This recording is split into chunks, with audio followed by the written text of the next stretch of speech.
Sacred Symbols, a PlayStation podcast, is brought to you by, well, you. If you want to learn how to support our show, go to patreon.com/laststandmedia.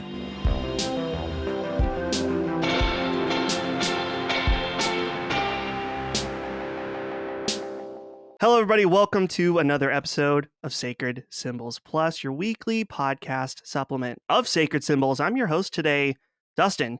Here with me, of course, I have our boy, the host of Defining Duke, Mr. Matty Plays. What's up? How's it going? Doing all right. Can't complain. And of course, also for the first time ever on Last Stand content, we have Mama Micah joining us. What's up, Micah? Howdy. Doing pretty good. Welcome to your first ever episode. It's very Thank you. exciting. I remember my first episode was with Maddie, actually. So the Persona a long 5, time right? ago. Yeah. Yes. The Persona 5 Spoilercast we did all that time ago. Mm-hmm. And what do you know? We're gathered once again, not to talk about Persona, but another JRPG today called Tales of Arise. And we've been wanting to do this Spoilercast for a little bit now, but we're kind of like doing a shotgun blast of all of these Spoilercasts right now.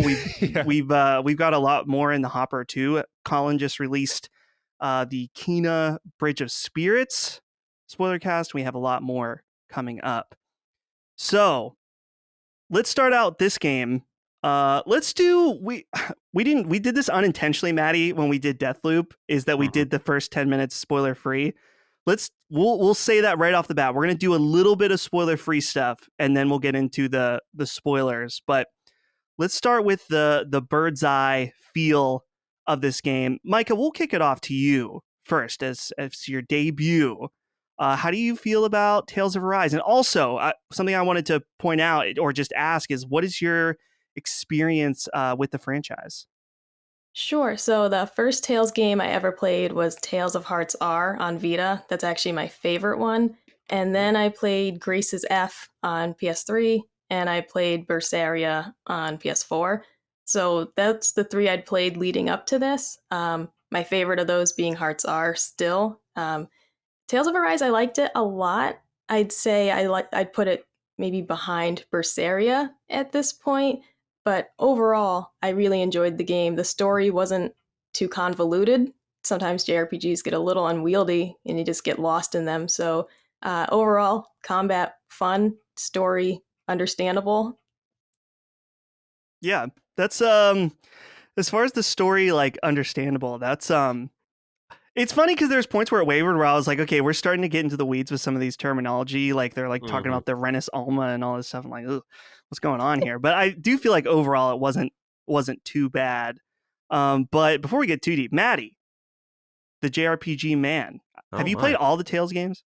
No, I've played. Actually, Tales is probably one of my weaker series when I really look at how many I've played. I've played Berseria. I had the misfortune of playing Zestiria. I played Symphonia. I've played a decent amount of them. Tales of Hearts R as well, just because, any excuse to use my Vita, I'll take.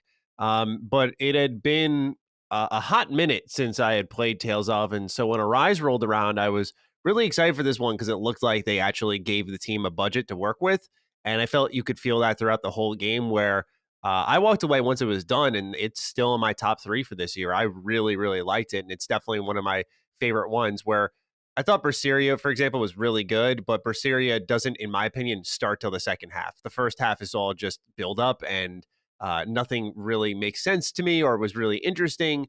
And then once you get to the second half, then Berseria is like S tier. It's so good. But Zestiria, no, just avoid at all costs. So I feel like the series has been through some highs and lows as of late where Arise hit me a little bit more in particular than I think most out there. And I made that clear when I made my review. I was like, some things that are good about Tales of Arise are things that you should expect in modern games, but the Tales of series is just lagged behind. So I felt they played a lot of catch up here, but they did a really good job with it. So I walked away really happy with it overall. Nice. Yeah.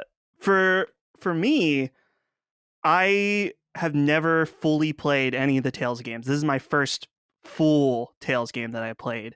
And I think, Maddie, I told you once, what's funny is the only other experience I had with a Tales game was Zestiria.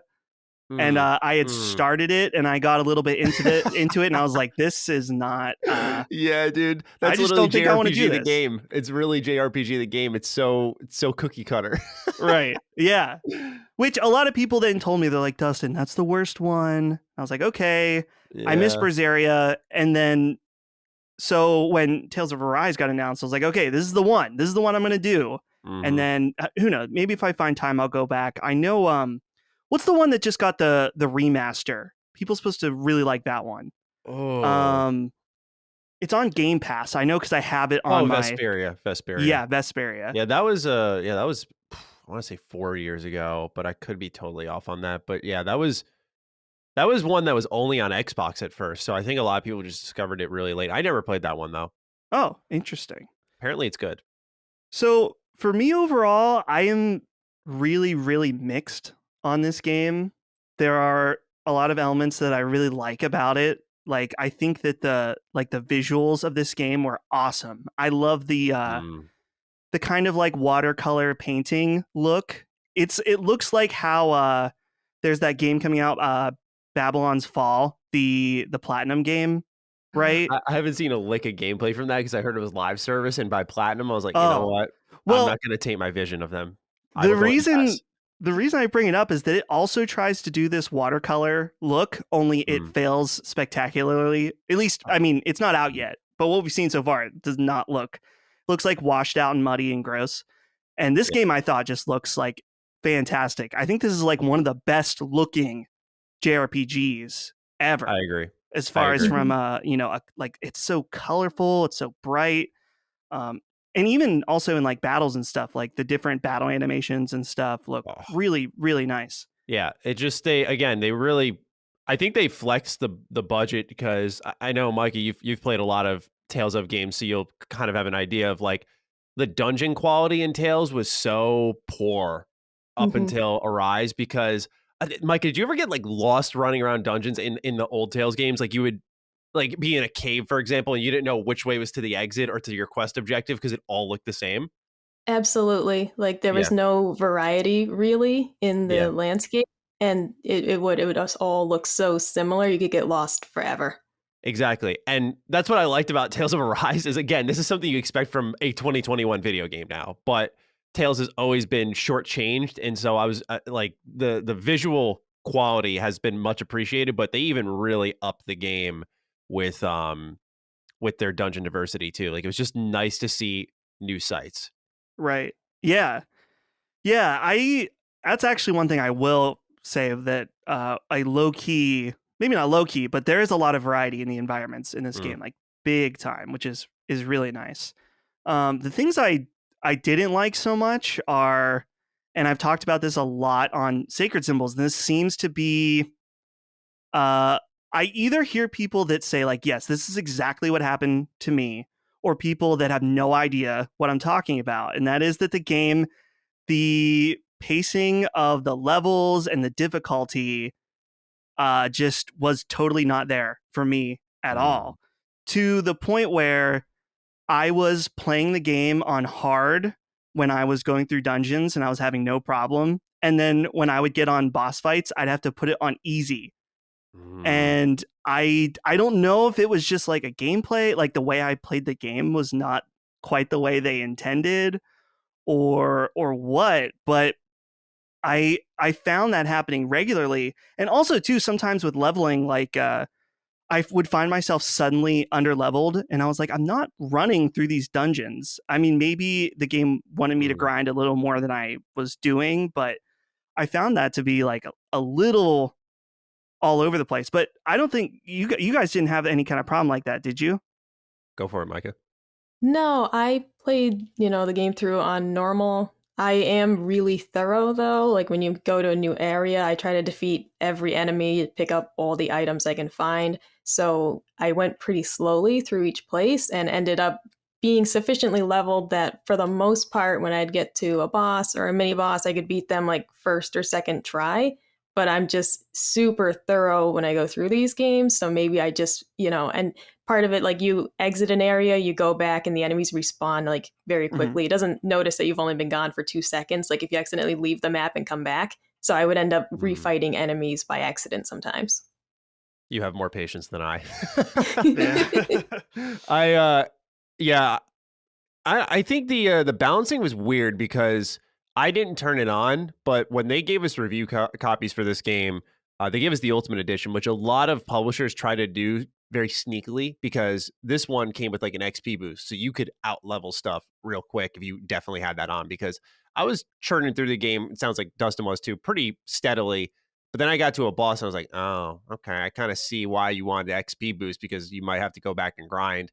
And there was definitely one like since we're in non-spoiler territory right now, the third chapter boss, we'll say, the third region, that one in particular for me, when he went into his like rage mode, really spongy, really spongy. Actually, funny enough, I did that boss fight over the Last Stand Media weekend where we all met up. Yeah, so I did that in the hotel room. And I remember like sitting next to Layla, I was like, what the fuck, man? Like, this guy's not going down. But otherwise, I thought the game, it's weird because there are end game bosses that were less spongy and more fun to fight than main story bosses. So I think they just didn't math out some of the bosses quite well. And I think a reason for that might be because of the weakness targeting. Like, they don't make it very clear, but some of the boost attacks are really good against specific enemy types. But I just don't think they spell that out enough. So you almost happen upon them. And if you don't, then you get into that grudge match where it's just like really long-term fights. Right. Yeah, that was something I was noticing, that I was like, do I need to be switching up? I mean, obviously in an RPG, you need to like change up and do different attacks and stuff, but I was sometimes having a hard time like figuring out like, okay, well, what is the strategy here? But so overall though, let's probably, I mean, I really want to get into these questions here. We got a lot of questions. Absolutely. So I guess we'll turn on the spoilers at this point. So, I mean, I guess real quick though, for the people that are listening that are like trying to decide whether or not you should play the game, I would say if you're interested in a game like if you're interested in JRPGs, you're probably gonna like this game. I mean, yes. I still liked it, even though I have a lot of problems with it. You guys, it sounds like glowing reviews, like definitely like really check it out. I don't know. Did Micah, did you like it a ton, or was it like sort of in the middle for you at the end of the day? I'd put it definitely positive. Okay. It's certainly not like my favorite Tales or favorite JRPG, but I would definitely say positive. I would recommend it if you like JRPGs. Even if you haven't played a Tales game before, I'd recommend giving this one a try. Yeah. That's something I would also say is that it felt like a good starting point for me as the first time Tales player. So maybe that's you as well. Okay. Now we're turning on spoilers. Yes. So from here on out, we're going to be breaking down some of the story and some of the more, I don't know, nitty gritty of the game. But I wanted to start by reading some questions and comments from our audience. This first one is from Takoyaki. It says, hey there, DMMs Dims. I guess that would be Dustin, Maddie, Micah. Dims. Hello. Also, hope Dustin's recovering well. Well, thank you. I am doing very well. Hope you guys noticed. Oh, have you guys noticed the parallels to real-life historical tyrannies each city has? Correct me if I'm wrong, but the first lord seems like ancient Egypt and its slaves working on quarry. The second, Ganabelt City, is definitely Soviet Russia. And the third city with Dohalim is possibly United States. As they consistently mention, the palace was built by slaves, similar to the White House. Dohalim walking around with a group of personal bodyguards during said section of the story also seems like the Secret Service. And on top of that, he goes out to, quote, meet the people and address their concerns, just like the State of the Union address. Did you guys catch on to this? Or am I reading between the lines a little too much? Thank you all. With much love. I thought this was interesting. I didn't pick up everything that Takoyaki mentioned here, but I did pick up some of it. Like, definitely at the beginning, I was like, oh, this has like an Egyptian type feel to it. And then the second town is where the Soviet Russia aspect, like people like snitching on each other, and the reward. So, Mike, I'll throw this to you first. How did you feel like there was like some cool themes going on?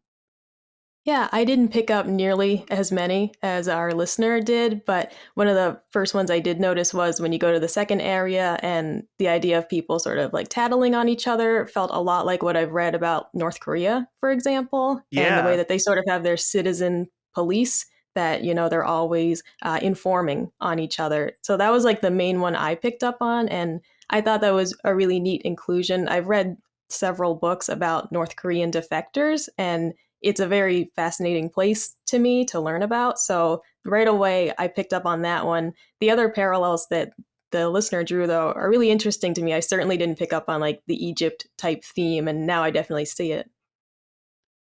Yeah, I'm right there with you. That it almost is like frustrating me because it's like I appreciate this story a lot, and I'm like, how did I not notice this? This makes it yeah, so much better.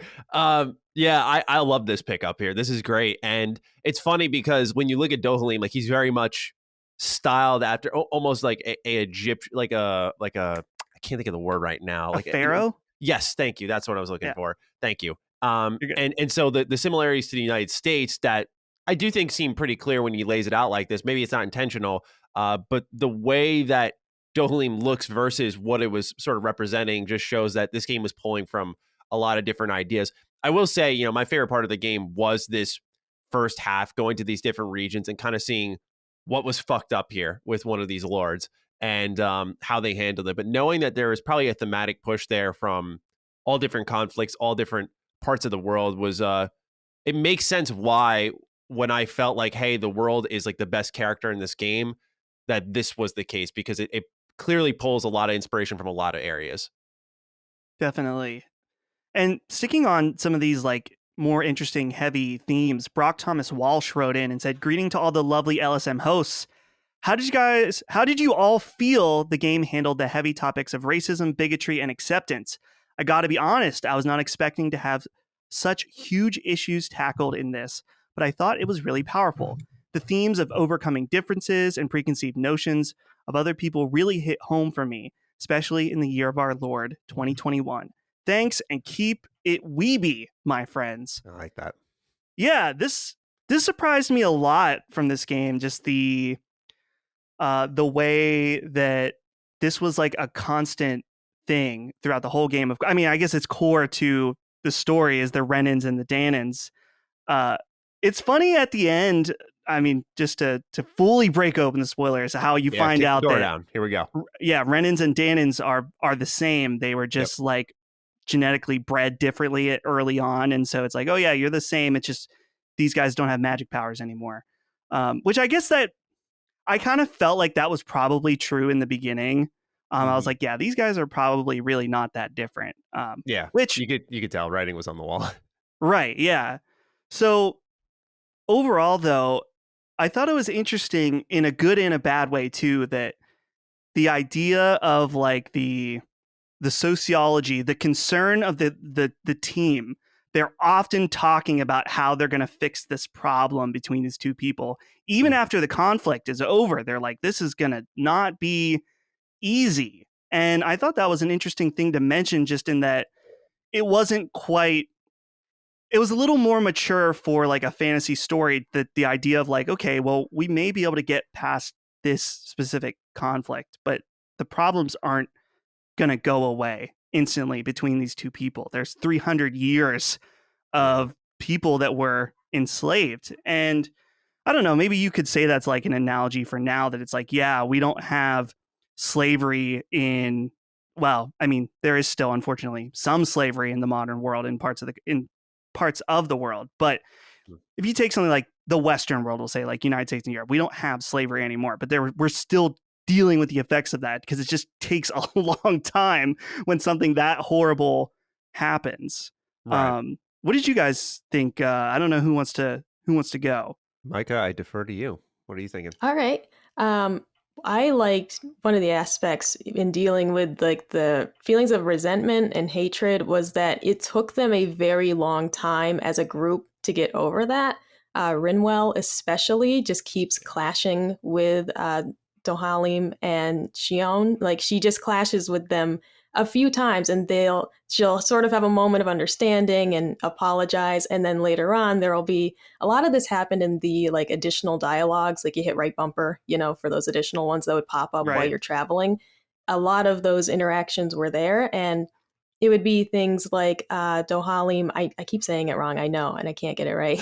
Oh, But yeah, he would it's, pick up like an artifact, and she was offended that he, had it or paid for it type thing, because these were their artifacts and not the Renan's.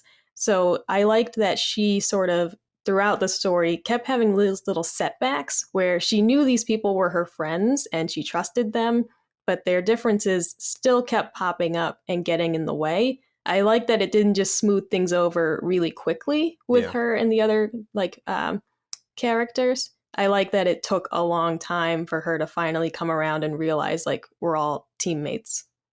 Yeah, I think that was really key to the second part of the game because they do butt heads for an extremely long period of time. And I think what makes these themes hit really well is you sort of have a party member for each viewpoint on the world, like each perspective. Like you have Rinwell, who's like a Danon who can use astral arts, where you have like Shion, who's very much like a Renin, and there's like hatred there. And then you have a Lord in your party now with Dohalim, who is my personal favorite. I love Dohalim. He's sick.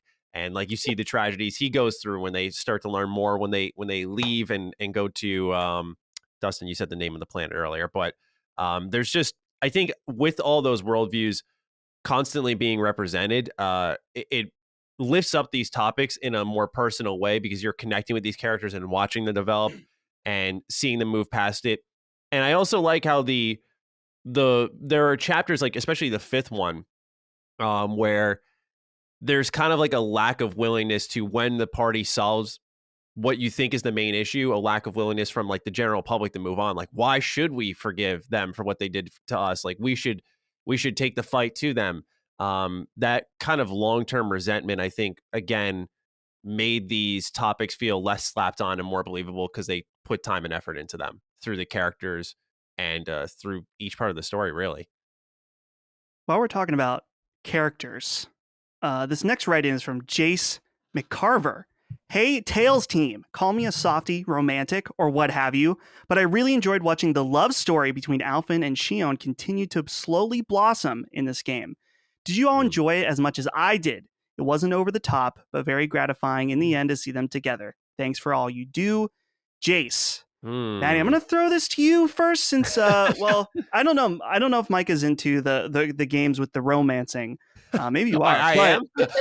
Well, Matt, I mean, Persona, yeah. I feel like that's like very important. I thought you were going with like Mass Effect, where you can just really, clap cheeks for sure. Oh, yeah, definitely. Yeah. But yeah, with this game, I liked it because, I feel like in JRPGs, oftentimes like you'll see the characters accidentally touch hands, their face turns red, and you're like, oh, okay, like give me a fucking break. Like I think the thorns with Shion made it where that physical contact was actually impossible for the team to do until certain points in the game. So when they physically connected, you were like, I liked that. It felt genuine, like Alphen, and I think it had like a thematic representation. Like Alphen wanted to reach out and actually like touch Shion, but he was the only one who could. And when he couldn't, because he lost his, or he rather not lost, but he gained his ability to feel pain.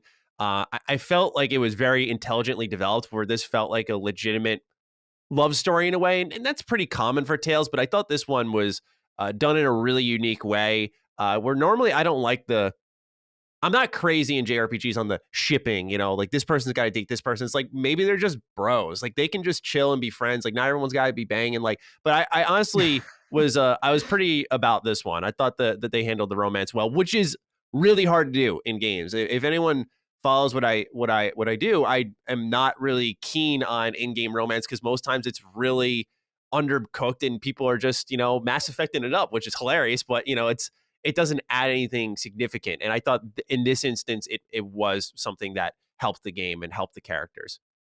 Right. It's funny for me with Alphen and Shion. Like I get Shion, she's had a real hard life. She can't, she's like been a virgin her whole life, and she can't have anyone touch her, or else they're the thorn. So I understand that she maybe has a bit of a bitchy mood going on. But early on I was like, Alphen, like, why? Like, you can do better than her. Like, she's like super mean. But I don't know. Alphen saw something in her, and sometimes someone needs someone that can help turn them around or whatever. There's a little bit of that, like, Alphen's got to chill. Like, he was getting creepy at one point, really just breathing down her neck. And that was the only time I was like, dude, this is not right. Like, she's clearly telling you, leave her the hell alone. And you're like, hey, Shion. Like, Christ, dude, relax. But otherwise, I thought they'd handled it pretty well. I forgot about that, actually.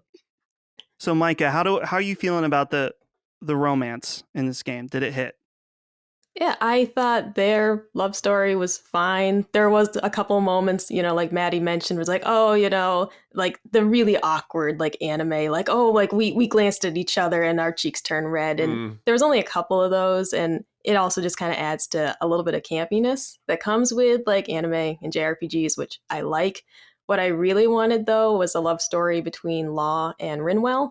And I mean, it's kind of there. It's kind of there. You can put, make your own headcanon there. But I wanted that to be more developed. Yeah, everyone's got their own partner, right? Like, it's Law and Rinwell, who are like button heads all game, but you see them kind of flirting. And then obviously Kasara is obsessed with Dohalim. Like, it's so, for sure. It's so clear. So this next write-in, I feel very strongly about because I thought this was one of the weakest aspects of the game. The write-in is from Rodney Rackley. He says, hello. How do you feel about Volron as a villain? I personally felt like he needed more screen time interacting with the main cast and that his personal motivations need to be fleshed out a bit more. Am I alone in this thought? Tales of Rise is still one of the best games I've played all year. And yeah, I felt like he was a super weak main villain. He kind of just shows up at one point. I was like, who is this dude? And I feel like what Rodney says here, that he doesn't get a lot of screen time, so you don't know what his motivations really are. Micah, how do you feel about Volran? He just kind of shows, the Birdman just shows up. He's like, that's like a very anime moment. Like, he just shows up and he's like super powerful, and they're like, how are we gonna kill him? Beats the life out of you. Yeah. Yeah. Oh, man, see, I really liked him. First of all, he's very attractive. So yes, he should have gotten more screen time because I wanted to look at him more. But otherwise, I mean, I kind of like the idea of we have this villain who's just hungry for power, and that's it. It reminds me a lot of like Dragon Ball Z, which is my favorite anime, and sort of the idea that we just have some of these villains that they just want power. That's all they want. It's all they care about. Be stronger, have more power, take over the world. And I guess I was okay with it being a bit more shallow and not knowing a lot about him. Certainly at the end of the game, we learn more, but in those, sort of beginning when you realize like this is, the truly bad guy, I was okay with him being, pretty shallow, not giving us a lot of information, only because it reminded me of these other shows I like where people just go mad with power, and that's just their whole thing. Yeah, I thought that the fact that Volron was a sovereign was pretty interesting, but otherwise I'm in alignment more with Dustin on the idea that he does kind of just show up. He is just kind of your typical JRPG villain, where he's much more powerful than you. He beats the life out of you. You come back, you beat him later. I did like, however, and it's one of my favorite parts of this game, because I think Pyre, which is like a super giant game, really brought this to life for me. Is I kind of like when games, it can be bad, but when games kind of, you think it's over, but there's a lot more. So when Dustin, you texted me and you're like, I just got Dohalim and Kasara. How long do I have? I'm like, you have much longer to go, because you get to the end of Volron's region. And you're like, that was epic. That was a crazy fight. And you think it's all over. Like, oh, you're applauding at the game, and there's so much more. And he shows up again. And I could see how a lot of people feel like that's when he really overstays his welcome. It's like, dude, where the fuck are you coming from? Like, I think at one point he just literally crashes in through the sky. I don't know if it was like chapter 5 or it was in Lenegus, but he just comes out of nowhere and ambushes you. And it makes no sense how or where he came from. But, I guess that's where you sort of suspend your disbelief a little bit. And I let the other parts of the game shine a little brighter. Again, like the world, the lore, I thought it was incredibly strong here. It was really gripping. So, I wasn't looking for a great villain. I felt like he was just the reason that he wasn't the reason they kept going forward. Like it was more so you were going forward to help people accept each other rather than you were going forward to stop the big baddie. So I'm in agreement with you, Dustin. He was weak, but I also think like he didn't hurt the game by being there. Like they just kind of had to put someone in the middle of everything else happening. There is a line that is said to Valron from Alvin that I think might be the dumbest line in the whole game. And maybe I didn't quite understand it, but I wrote it down because it was so stupid. Okay, let's hear it. He says, I think it's like, it's not the first time they meet, but later on, I think it's Maddie when you said he just kind of shows up. He says, why are you coming after me? Don't you want to win the crown contest? I'm like, Alvin, you're going around and killing everyone that's competing in the contest. That's why he's coming after you. Like, come on. It did make, I was like, dude, Alvin, you moron. Anyway, that line just made me laugh so hard. Maybe there was some context that I, at that moment, did not understand, which someone can leave a comment, let me know. But I was like, yeah, dude, maybe it's because you're fucking killing everyone that's in the running. I'm in agreement. Nothing's coming to mind now that really contradicts that being stupid. Yeah. Okay, so moving on to kind of round out our discussion on the story, we had a lot of write-ins about Act 3 of this game. And I actually even just cut one out to try to save some time. But a lot of people having a lot of thoughts about Act 3. So let's go ahead and read these off. Anthony Maltese writes in, hey, LSM crew, was curious on your take on the late stage data dump during the third act. I thought the overall character and world design was pretty great and battle system was fun despite it being repetitive. However, the story itself ended up bringing down the overall experience. Also curious how you feel this holds up to some of the later Tales games. We're going to skip that part. Sorry, Anthony. We'll keep it focused here on Act 3. Mm-hmm. I'm also going to read Zachary Parkerson says, hey, LSM Weebs, what the hell was with that third act of the game? It was a great, challenging, well-paced adventure before then. Great characters and understandable conflict, etc. What went wrong there?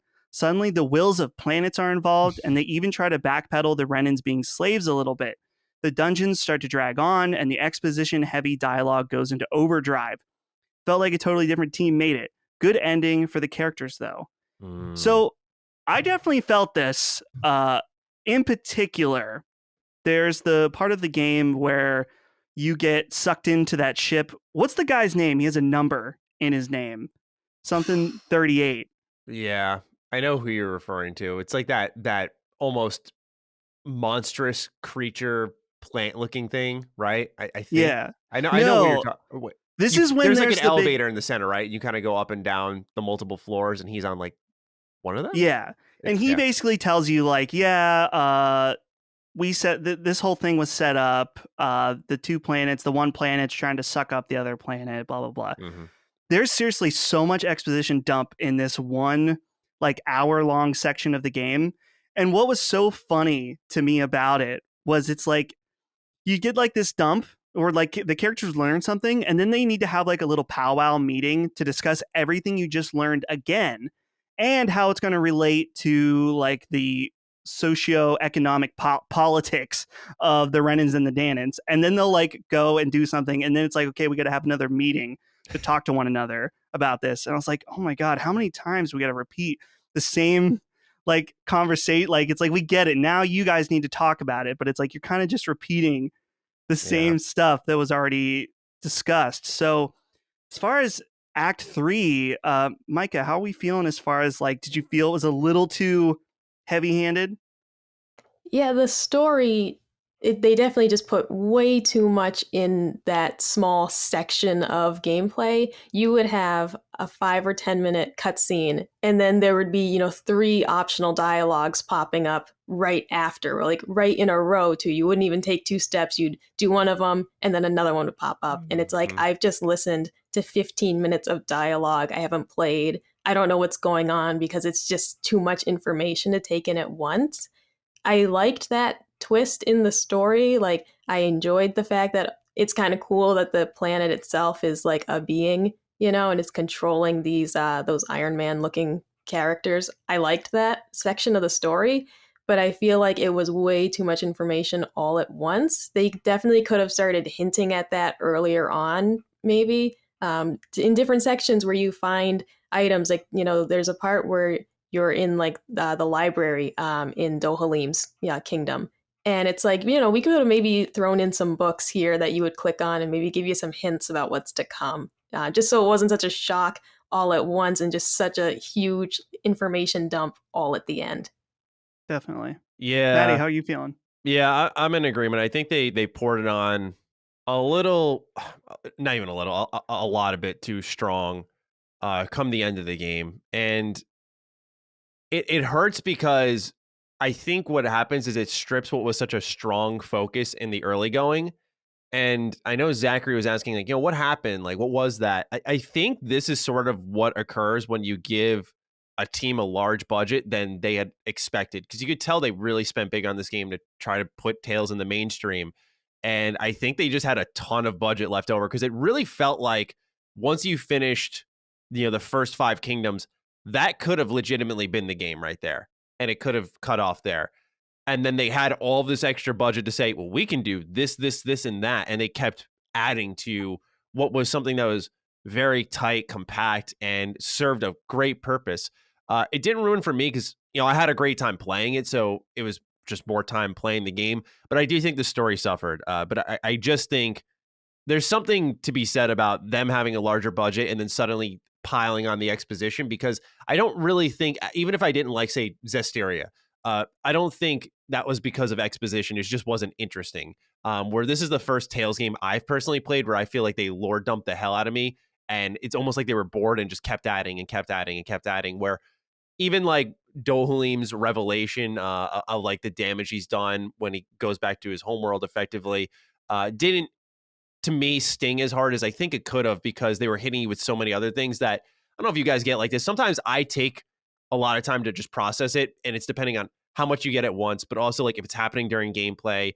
Like Micah said, they really pour on the skits at one point, which is one of my complaints of Berseria is you'll get 8 skits in a row, and some of them have nothing to do with the story, which is fine. They're supposed to be personality based things, but overall, like that's when I feel I would agree with Zachary that it felt like a separate team almost made it because it had a different pace, feel, and look to it overall.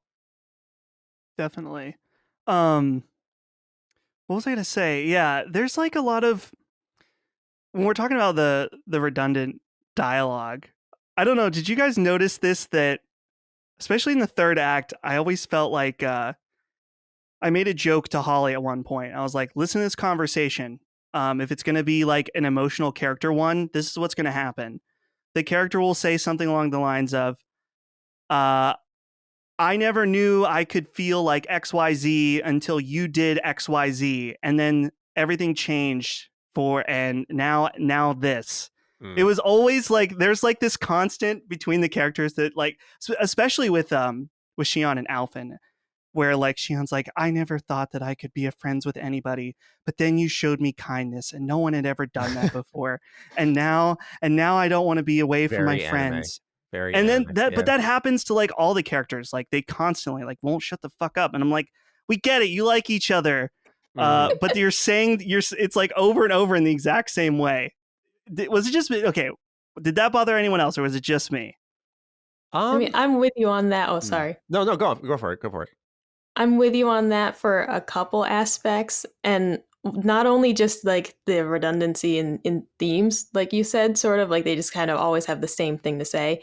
But when it comes to explaining the story, that you'd have a cutscene, and then like Maddie said, then they're going to have their little meeting and basically explain the cutscene. Yeah. And the story is not very complicated, so it just was really boring because it wasn't necessary. I wasn't lost. There's a couple things that you say like that was weird, but it wasn't a very complex story in the first place, so I didn't need you to explain it 3 times, and like that got frustrating. I almost feel they're over explaining is what confused me. Like it made it more significant where I tried to like hyper focus it and understand every little facet of the lore, and I was like, wait, what does that mean? And yeah, as for the characters kind of scratching each other's back quite a bit, I think certain ones worked. Like I feel Shion's very distant and cold the whole game until she's finally not. So it was kind of refreshing to hear her speak that way to Alphen. So I liked that. Sure. And I think there are certain dynamics that work better than others. Like Rinwell and Law getting along a little bit better. It's like, okay, like, this is good. This is a development. But when they start to cross-contaminate and really love on each other, that's when it's like, okay, I'm glad that the power of friendship is strong here. Big JRPG trope that every single one falls into, and that's not really a bad thing. But I think sometimes the writers for these games get a little lost in the idea of like, these are people, and if you want their dialogue to be believable, like, we're friends here, but I don't text Dustin every 5 minutes going like, Dustin, dude, man, until you started editing Last Stand Media podcast, I didn't know what kind of editor I truly like just really kissing ass all the time. It's like, no, like, friends, part of friendship is just trusting and knowing in one another, like, that there is love there, that you don't need to reaffirm that, where I think a lot of JRPG characters are inherently insecure. It's funny you brought that up as an example, because I was telling Holly, I made a similar example that I was like, after the event, when we were all hanging out at my house at the fire, we were like, damn, that was so cool that we were able to come together and do this. And it was like our JRPG party moment where it was like, everyone's like, yeah, this was awesome. Yeah. But yeah, it's a bit much, definitely at points. But as far as story, I mean, I don't know if there's any other stuff we want to anything crazy. I mean, I will say Kisara, best girl, no doubt, in my mind. Yeah. Oh, it's a head shake. Some dissent from Micah? No, Rinwell, for sure. No. Okay. I did like Rinwell's Hoodle. Yeah, that's the owl's name, right? Is Hoodle. I love Hoodle, yeah. Hoodle's good. Okay, I will say though, while we're talking characters, also, I'm not a fan of Law. I just can't. I find him to be kind of like the I don't know. Wait, just a little annoying. I just had a thought, because I think this really changes the dynamic of characters, and I seriously mean this. Did you guys play in English or Japanese? Oh, this is a good thing to bring up. I was going to play in Japanese, but I didn't like it how during certain instances walking around that the text was real small on the left side. Yeah. So I played in English, and I regretted it in certain aspects, but not in others. Because Law and his voice actor in English. By the way, this is who did Makoto Naegi in Danganronpa, for those who know. It is. Yeah, very soft-spoken, kind of like unsure of himself guy, or at least the voice sounds that way, doing Law, who's this aggressive, like, I'm going to punch everything in the face. The difference between how his tone is for Japanese and English, night and day. There are so many characters that really suffer from the vocal performances, where I think like Japanese is like, I'm not even a sub elitist by any stretch of the imagination. I like dub more often than not, but this was a situation where like it was a difference maker. Micah, did you play in sub or dub? So I played in Japanese because when Colin originally started the game, he was playing it in English, and I heard Shion's voice, and I hated it. And I said, every time she was like, I hate camping out. And I was like, I hate you. I can't listen to you complain the whole time. Yeah. So I switched it to Japanese, and she was much more pleasant. Yeah. And I liked the character so much more. And Law, especially in the Japanese version, like, he has a lot of heart, and he just sounds, I don't know. I really liked that character. Hated his outfit, but I really liked the character. Dude, I changed his outfit as soon as I got him as a party member. I'm like, I don't know what's going on with what you're wearing right now, dog, but we're switching you back to like the winter clothes, like pretty prompt. I kind of liked it, but I get where you guys are coming from. Yeah, this is the thing with the English voice cast for so many JRPGs is just like, how can we fit like Robbie Damon, Ray Chase, Max Middleman, and Erica Lindbeck into this game? Like, it's just always the same cast. Like, I think Shion was Erica Lindbeck, and it's not a problem with the talent, because the talent is really good. It's just that they don't really change their voice ever, so their characters sound the same. So I just can't do it anymore. I play in Japanese more often now than ever before, because it's just like, here we go, like the same tone, the same beats. Like, I just find someone new, please, because it started to hurt my experience a little bit. So that was the other reason I was playing in Japanese. It was unfair judgment cast by me, I believe. Real quick, we mentioned some of the clothing options, and I just have to get this out because I need to know. I'm polling the audience right now. I looked through the DLC outfits. Yes. And I saw the beach outfits. Yes. And I thought, not only is this available and people will spend money to do this, but then they'd also play the game with all of they're buying it for the ladies. Yes. to be. Maybe not. Maybe Micah. Maybe you would. Like the men in the swim Laurent's trunks not or a party whatever. member, dude. I just want to know if anyone out there listening to this bought this product and then used it and played with your Tails team in swimsuits the whole game. I've never understood this about Japanese games. You can do it in Persona too. Yeah, And I just feel like I'm curious about the type of person you are if you do that. Not necessarily negative. I mean, I want people to do whatever they want as long as everyone's feels safe and happy or whatever. But that's well, they I don't understand they definitely push it a little bit when you think of some of the camera angles for Kisara. I just couldn't help but notice, they're specifically angled, and if you were also wearing certain outfits, I imagine that some of the audience would certainly not be complaining. They do it intentionally. It's a JRPG. I'm not too shocked, but yeah, it's funny because when we got the Ultimate Edition, I was like, all right, let's see these costumes, and you get to those, you're like, Jesus Christ, okay.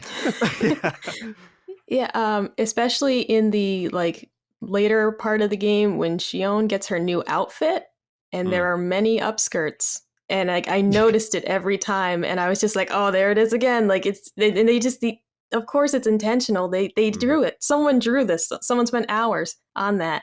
It was just really funny. Like she gets this new outfit. I'm like, oh, that's pretty. And then there's just several upskirts. Yeah. It kind of, at least in my eyes, it sort of devalues that a little bit, right? Because it's just like, okay, because someone, you think to yourself, there was a conversation that took place. Like, lower the camera a little bit there. Like, we want them to see that. And it's like, how do you pitch that in a group of professionals and not come across weird? Like, I don't know, but it's definitely a thought that's crossed my mind once or twice. So moving along, I wanted to make sure we spent some time talking about like gameplay and bosses. So Justin writes in and says, "Greetings, you beautiful souls. I had a question regarding your opinion on how spongy the enemies felt.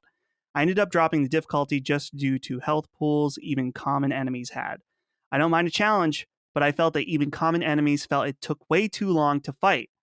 Then, when boss fights came along, it felt like it was an even longer ordeal. Not difficult, just long.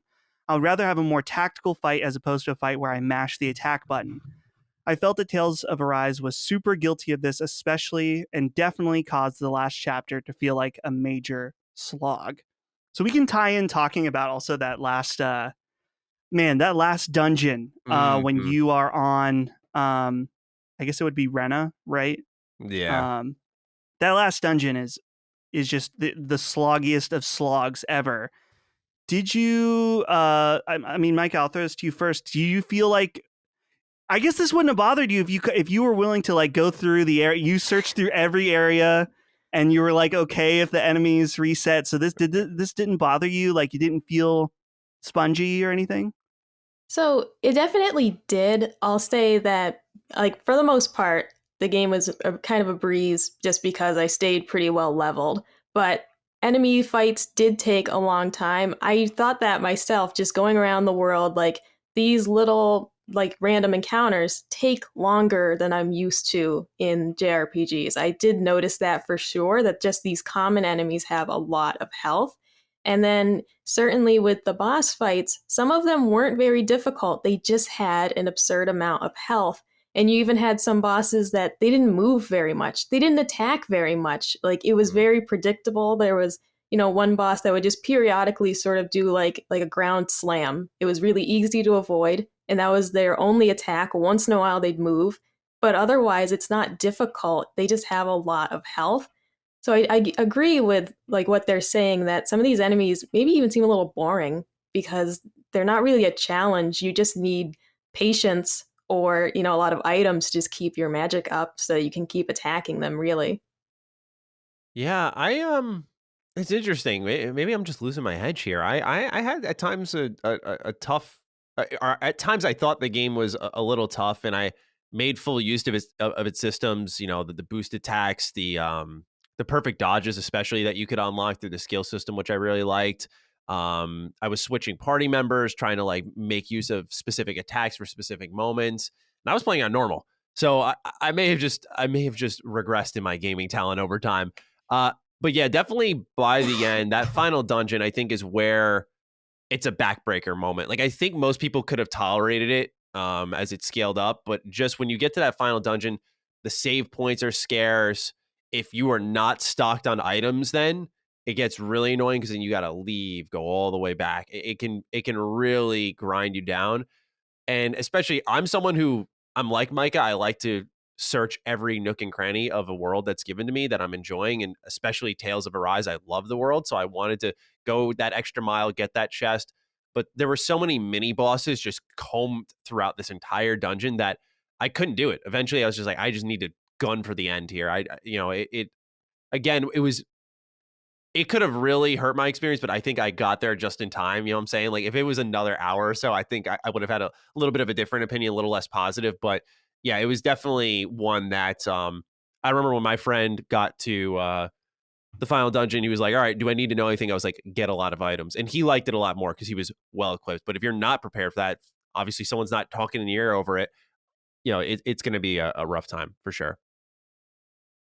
Maddie, I want to point this next one to you just from a reviewer perspective, because this was something that people brought up a lot around release. This is from Chris McLias. Salutations, all. I'm just wondering what you guys thought about the amount of gold, or lack thereof, given to players throughout the game. I always felt strapped for cash throughout the game's runtime and was forced to grind and sell monster parts. I get that the orange gels and the like are super valuable, but why not let monster battles give out gold like most other RPGs and even Tales games? Do you feel that this was there to encourage microtransactions for gold and levels, or is it a mere coincidence? Thanks and have a lovely day. So Chris brings this up. There is the store where you can buy both gold and level boosts and stuff like that. Some people felt like the way that they set the economy of this game was to potentially encourage people to use that.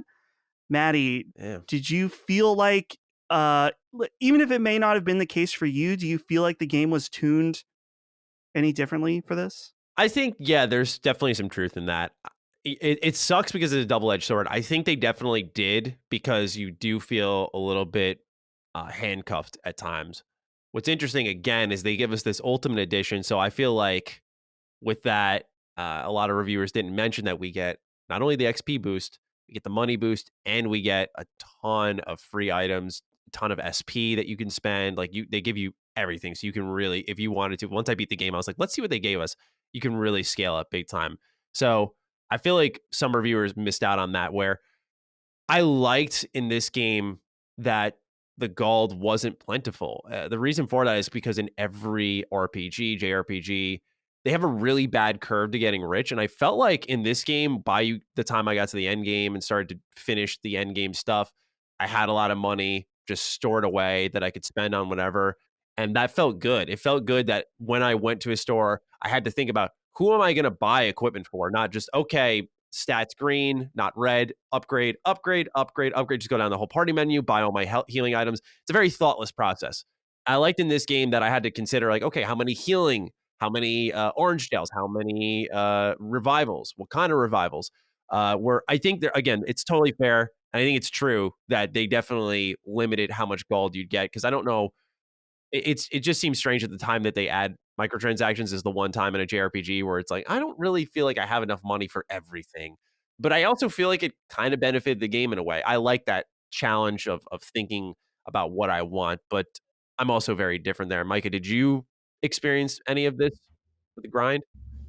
Yeah, so I definitely was low on money for most of the time, but when I needed money, I would just do some side missions, and they usually paid pretty well. I forgot They about were that, yeah. just they were just very boring. The Yes. side missions, I avoided them because they had way too much dialogue. I'm fine with doing some fetch quests. I don't need a 3-minute, dialogue sequence before you tell me, can you go find this cow that's lost in a field? Like, it was just, they were just way too much on the dialogue.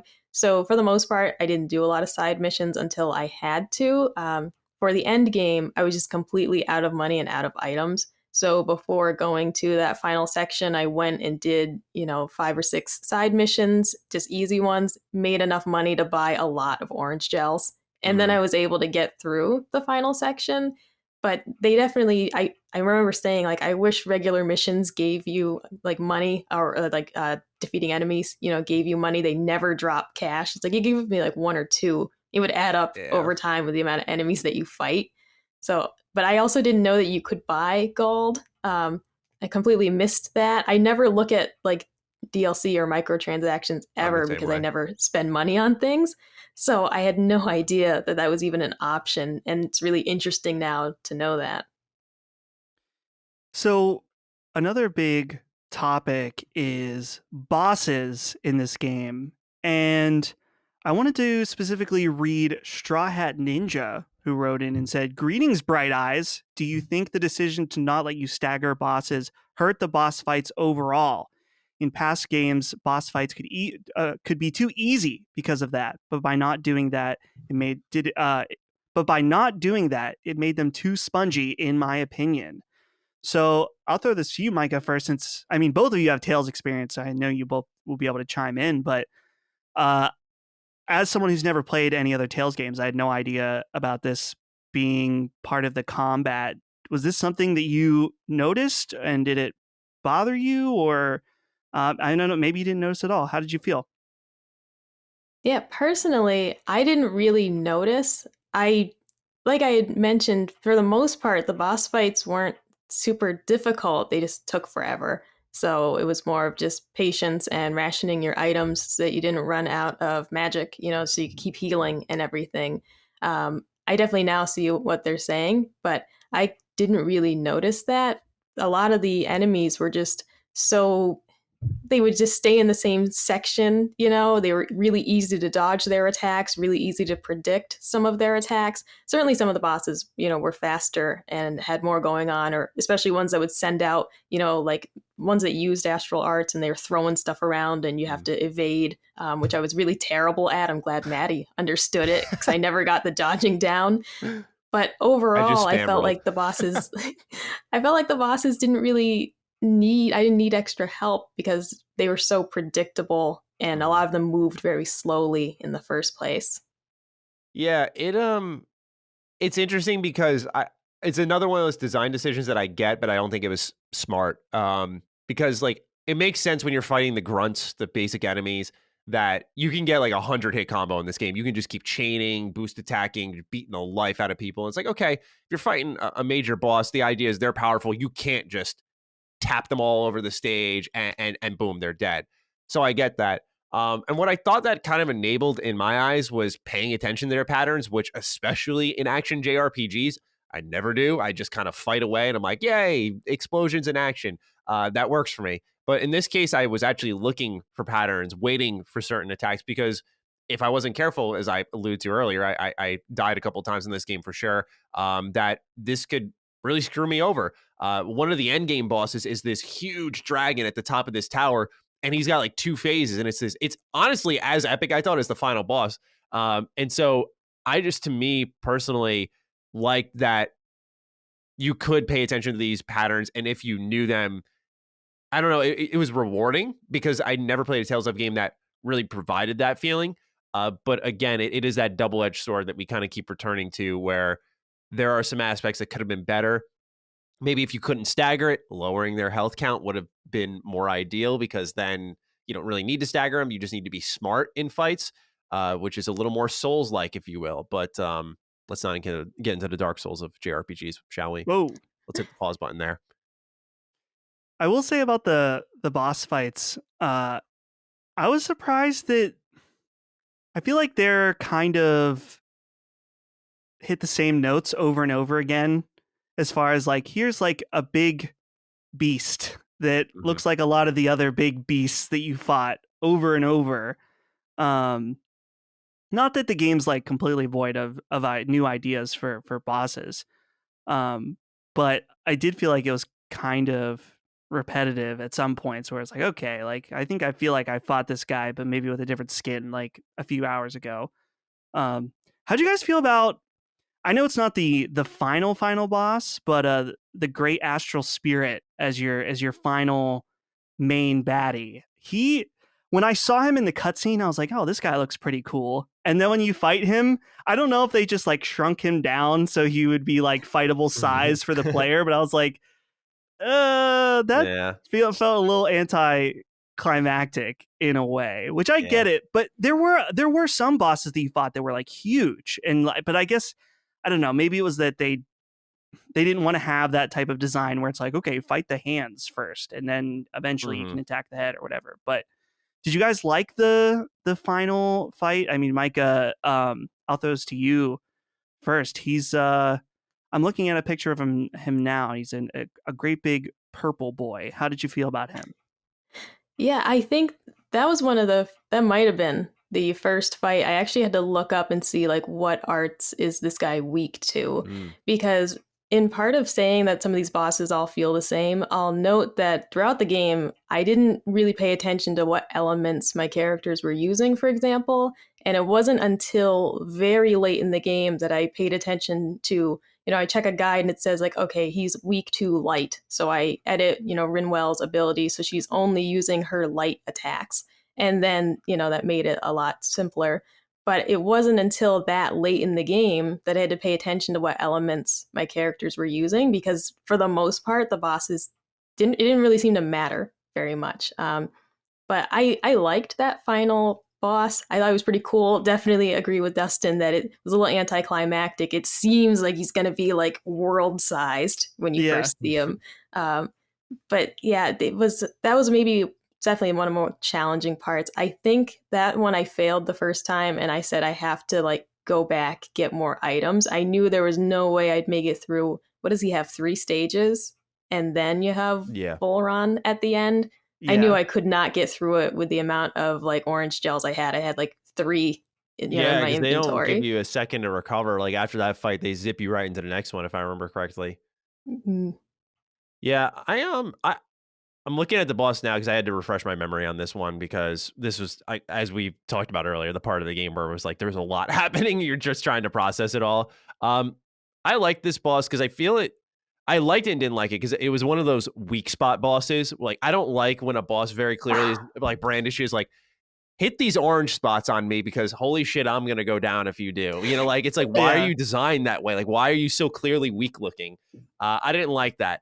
But otherwise, I thought that the other bosses didn't have that, so there was some diversity there. I didn't really have any issues with him. It was more so what Micah was talking about, where she like unlocked a memory of, I remember like zipping into the next fight out there and going, oh shit, like I'm definitely not, I don't think I'm prepared for this. And then you have to one-on-one Volrin. And I'm like, so I don't have my party either to just take some hits while I run around and recover or figure something out. It's like, nope, you're on your own. So it was definitely a tough stretch of a couple of bosses, but if you originally think like, this is it, this is the final one, like I'm going to go all in, I'm going to spend my items. Game doesn't really, I feel, indicate there was more on the way.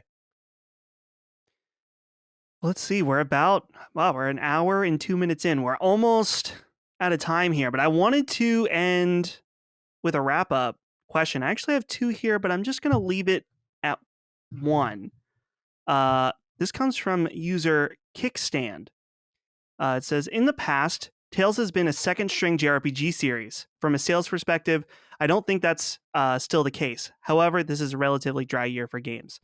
Do you think this entry, Tales, is top tier now as compared to other series, Persona, Dragon Quest, Final Fantasy, etc.?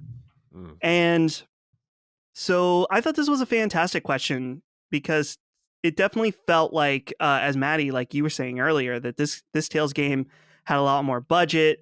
Bandai Namco was like, okay, this is the one that we can kind of break through. And so, Maddie, as a longtime Tales fan, do you think that, we just saw today the Game Awards happened. This Tales game was nominated for Best RPG. Do you feel like Tales is mainstream now, or almost mainstream?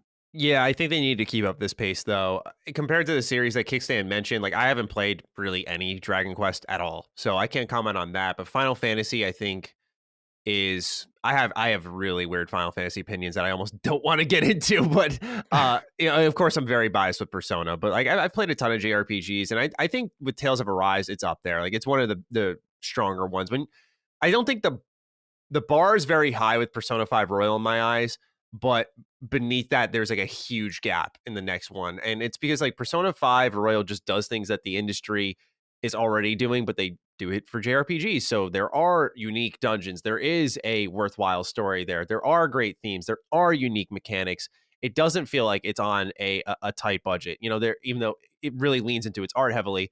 So I feel like Tales of Arise is up there just by when you look at the quality of other ones around it. Like I'm a fan of the Trails of series, but I haven't gotten to Trails of Cold Steel 3 or 4, but I know they get a little bit more budget, but they still look like lower budget games. Like I think Tales is really up there as a strong action RPG and definitely one of the better JRPGs we've gotten in recent years. So I'd say it's up there. Of course, you got to look at Final Fantasy VII Remake. That cannot be ignored. That's a top tier AAA game. But I feel that one staggered a little bit more than this one, quite honestly, even though I really liked it. So yeah, I think it's up there right now, but it needs to keep this pace. They can't just sort of one and done it and then go back to their old ways. Like they need to keep this level of quality for the rest of the series moving forward, if not making it better. Micah, as a longtime Tales fan, how are you feeling? Yeah, I agree with Maddie a lot. I'd say I've certainly played better JRPGs. Like Persona 4 and 5 would be ahead of this game by quite a bit if I'm like really ranking them.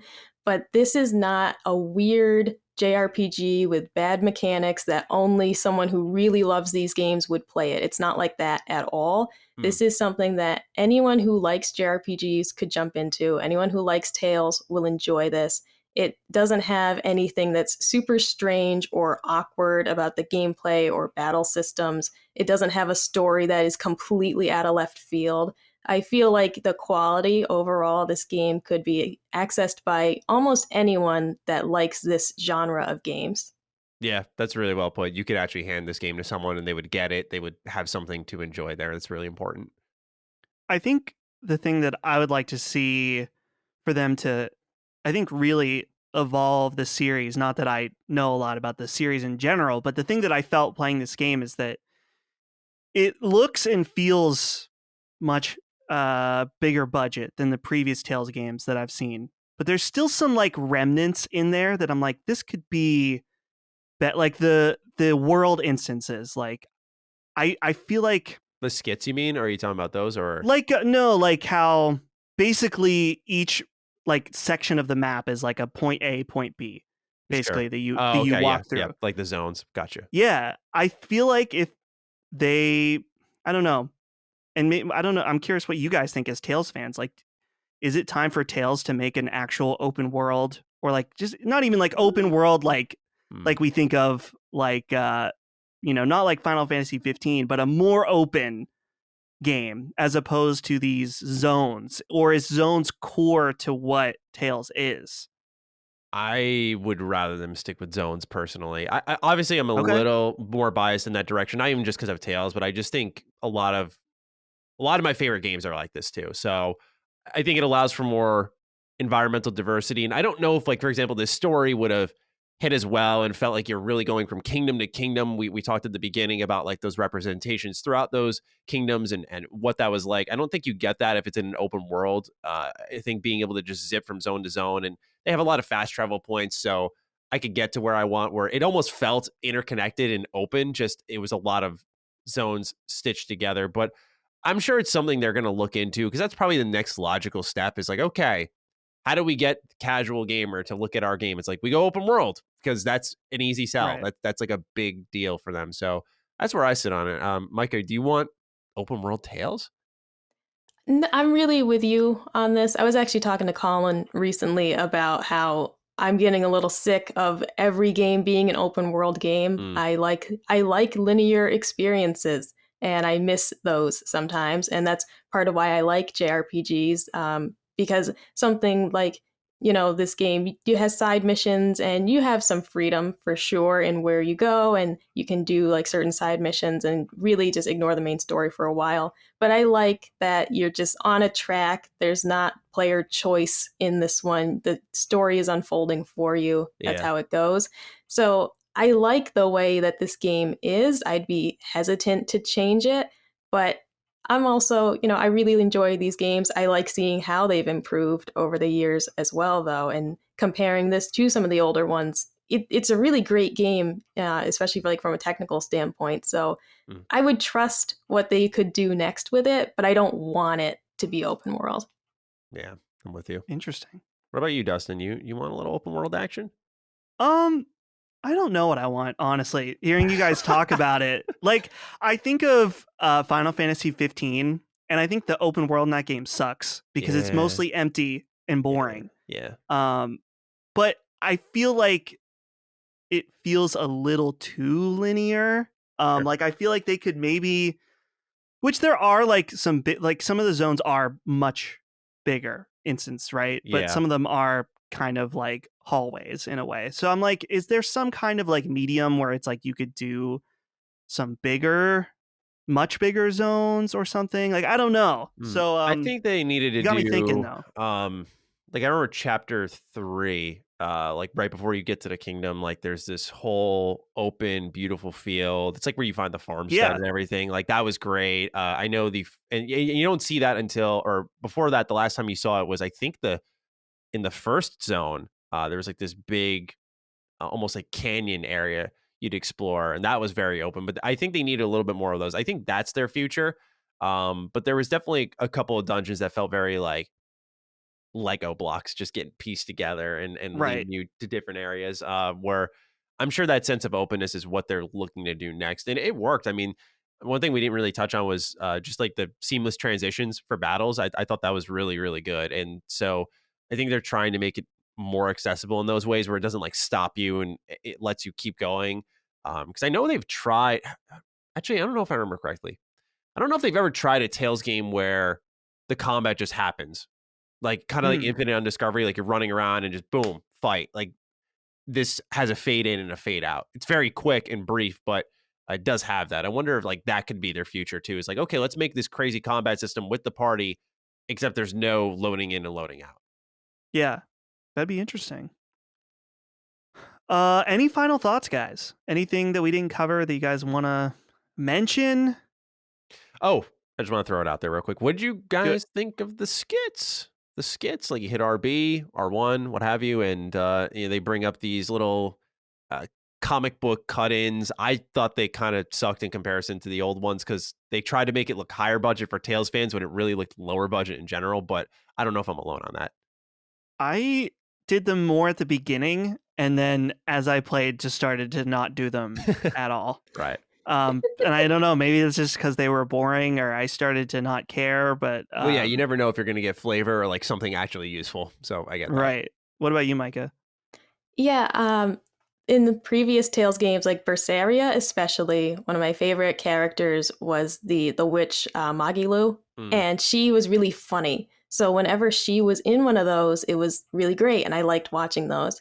In Tales of Arise, I didn't feel as if any of them were super great. You know, like none of them were really funny, for example. Like there were moments in Berseria that I was actually laughing. So Nice. I felt like in Arise there was too many of them, just right away, just too many, and they just weren't as good.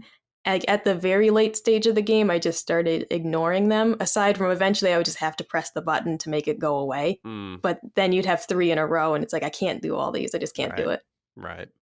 Yeah, it's interesting. Just I don't know. I think I'm just such like I'm not a completionist, but like I need to see it. Right, is how I have that mindset. Like I can't just skip it if it's there.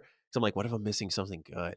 So yeah, I totally get where you guys are coming from, because we were talking about the side quests earlier and like how bad they were. Those are the ones I tapped through. Like I didn't listen to after like a good dozen of them. I thought, okay, this is like Final Fantasy 15 level side quest. You're not going to tell me anything that's going to build anyone here, and I just tapped that button real quick, got right through it. I was like, give me the content. That's all I want right now. I only have one other note here that I wrote down, so I guess I should just put that out there. There's a couple points in this game where it makes you run back through a dungeon after you've beat it, and I can't stand that. Don't do that. Put one of those like little like, ooh, teleport back to the beginning. Like there's no point in me running through the dungeon. That's the thing. It specifically, it was really egregious. I don't remember what the level is called. There's the thing that it shoots down between the 2 planets and you go check it out. The wedge. The wedge. They make you run back through the whole thing again. I'm like, why? Why? Just teleport me back to the beginning. I know what you're talking about. Yeah, it's so funny you mentioned that. That's true. Yeah, it's funny because JRPGs can avoid that so easily. Like there's always such a mystical nature to their games that they could go, oh, look, we can go back to the entrance. Huh, what's this? Oh, it's the planet's will. back to Nancy to go. exactly. It's like, okay, cool. Like it's just convenience for us now. And it's funny because like I think it's something like Skyrim, where like every dungeon in that game always has a little secret door or something that brings you back to the beginning. I'm like, we were doing this a decade ago now. Like, can everyone please catch up? So I'm with you. Yeah, trekking back and forth is a pain in the ass. Yeah, definitely. All right, guys. Well, this has been our Tales of Arise spoiler cast. This has been fun. It's been cool to break down this game. Thank you guys both for joining me. This has been fun. Let's see, Micah, what else do we have you scheduled in for Spoilercast? Do we have anything else that you're going to be on soon? I'm hoping to do one for Call of Duty Vanguard. Right, that's it. I knew there was another one. Yeah. That I couldn't remember. And then we've got so much stuff coming up. Like I know I just finished Alan Wake, so we're gonna do that. We're gonna do Doki Doki Literature Club, which I'm excited. Really? I know there's a Guardians of the Galaxy one in the schedule, so lots of spoilers. Halo Infinite, right at the tail end of our like we have like a deadline to meet, and it's like right there, sitting right there. So we got that as well, and yeah, it's a busy time. So it'll be fun.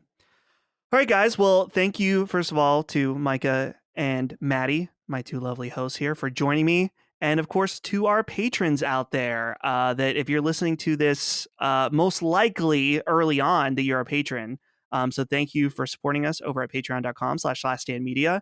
And if you're listening to this a little bit late, that means you're on YouTube or whatever, we appreciate you also. But if you want early access to this type of content, make sure to support us on Patreon. We would super appreciate that.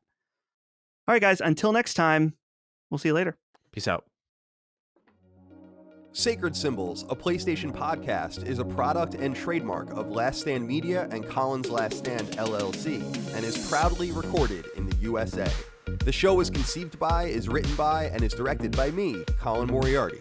My co-hosts are Chris Raygun Maldonado and Dustin Furman. The show is produced by executive producer Dustin Furman. It's edited by associate producer Ben Smith. All of Last Stand's theme music is by my best friend, Ramon Narvaez. As you know, all of Last Stand shows, including Sacred Symbols, are fan-funded on Patreon at patreon.com/laststandmedia. The following names are at the producer level on Patreon, our highest tier, and we're grateful for your thoughtful and kind contributions to our independent endeavor. Thank you.